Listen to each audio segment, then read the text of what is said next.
Kami ini para pengacara, tapi bukan pengangguran yang banyak acara. Ya. Kemudian juga di jaksa. Saya tidak tahu apakah mereka karena tidak mengerti hukum, atau mereka memang tidak peduli, atau mereka tidak mau jalankan aturan hukum, atau memang mereka sengaja karena ada kepentingan. Inilah yang jadi permasalahan di negara kita ini menurut saya, selaku aktivis penggiat hukum dan pejuang kebenaran. Yang paling memprihatinkan di kita karena masyarakat diancam, ditakut-takuti, bahkan dihukum seberat-beratnya meskipun mereka belum tentu bersalah. Sedangkan aparat penegak hukum yang sudah jelas-jelas mereka itu disumpah. Ya, ingat, masyarakat ini tidak pernah disumpah jadi masyarakat. Mereka lahir. Mereka tidak pernah disumpah untuk lahir sebagai warga negara Indonesia. Ya, tetapi karena bapaknya, ibunya adalah orang Indonesia dan mereka berdiam di Indonesia, maka jadilah mereka warga negara Indonesia. Mereka tidak pernah bersumpah untuk jadi warga negara Indonesia.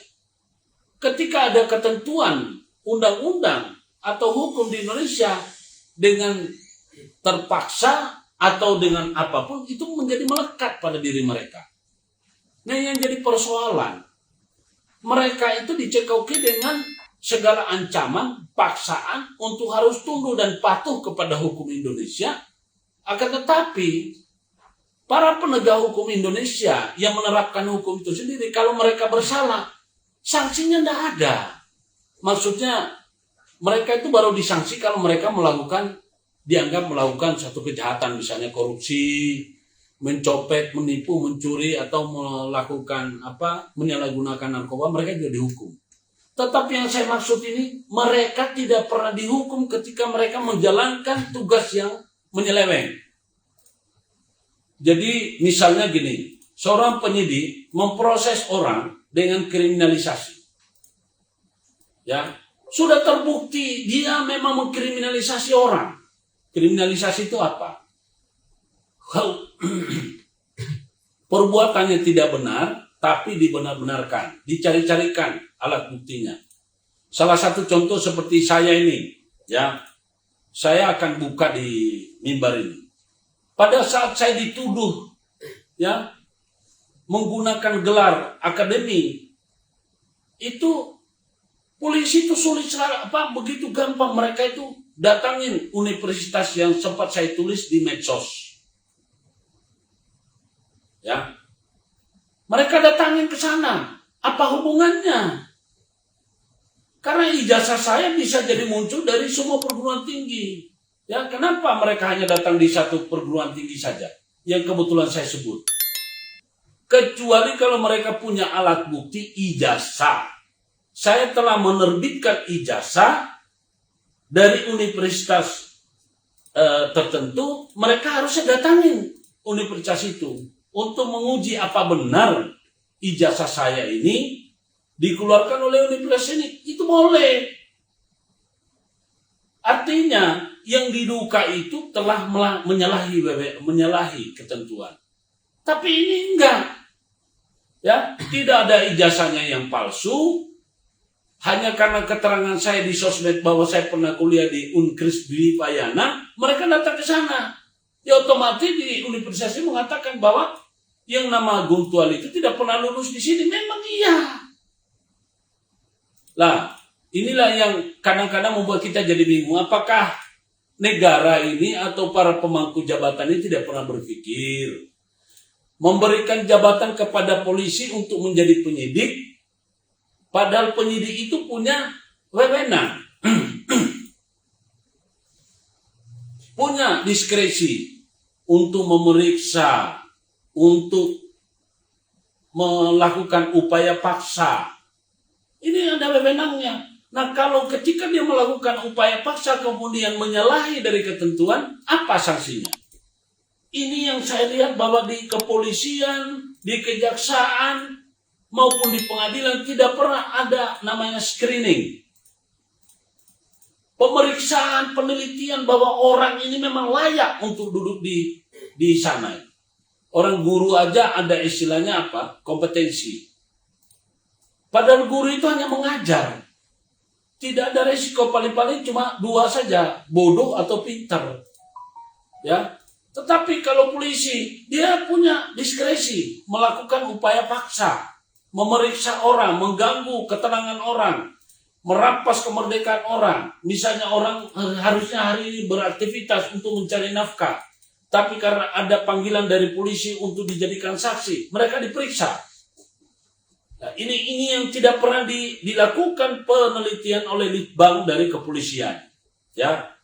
Nah, kemudian orang-orang yang melakukan itu kesalahan seolah-olah dibiarkan. Nah, yang menjadi pertanyaan, apakah ketentuan yang dikeluarkan oleh institusi tertentu, misalnya ada namanya undang-undang kepolisian, ada Perkap, kemudian ada undang-undang namanya kejaksaan, ada namanya Perja, peraturan jaksa agung.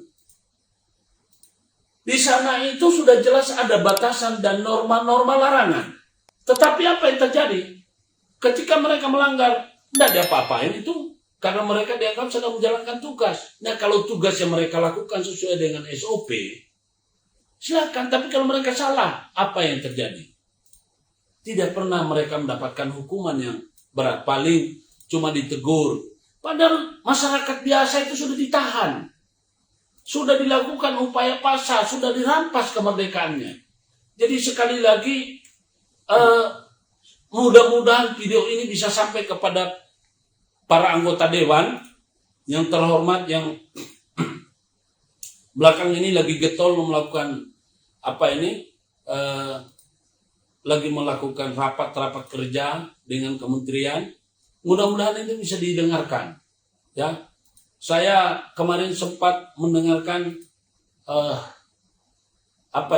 pemaparan dari anggota dewan yang mengatakan bahwa negara ini terlalu banyak membohongi masyarakat, di mana uang-uang pajak ini yang dipungut dari masyarakat kemudian digunakan untuk sebuah acara-acara yang karangan, ya. Bahkan dengan adanya temuan dari Mensos, adanya sekarang pendaftaran penerima bansos sebesar berapa puluh juta itu yang namanya fiktif, ini juga tidak pernah dilakukan screening. Saya prihatin sebagai anak negeri ya yang peduli terhadap keadaan seperti kayak gini. Saya ikut prihatin. Kenapa kok kita ini negara dibodoh-bodohi sama pegawai-pegawai atau pekerja yang notabene-nya nggak berbobot? Di kepolisian masa mau sih? Ya, saya melihat bahwa di polisi kok mau-mauan gitu loh. Artinya membiarkan anggotanya atau jajarannya membohongi masyarakat. Apakah mereka berpikir bukan saya pelakunya? Ingat, Anda tidak pelaku, Anda tidak menjadi pelaku. Tapi kalau mengetahui ada kejadian kemudian Anda diam saja tidak melakukan perbaikan, itu adalah dosa. Ya. Saya prihatin melihat dari Jaksa Agung, dari jajaran Jaksa Agung, ya. Jadi tidak ada screening, tidak ada tidak ada pembinaan, ya. Jadi mestinya ada yang namanya ada namanya pemeriksaan screening lah, ya. Jadi terhadap perilaku-perilaku anggota yang sifatnya menyalahi ketentuan, jangan sampai berkali-kali, ya, berulang-ulang mereka melakukan kezaliman, ya. Jadi ini nih prihatin kita, ya, bahwa atasan itu tidak melakukan apa-apa terhadap anak buah yang melakukan penyimpangan, ya. Coba kita bayangkan kalau Pak Mahfud bisa mengatakan seperti itu, ya kan? Jadi kita prihatin. Ya, hukum bisa diindustrikan. Jadi ketika yang maju itu adalah masyarakat, ya masyarakat itu bagaimana caranya supaya disuruh mengeluarkan uang? Padahal masyarakat tidak dapat Urus kasus di sini.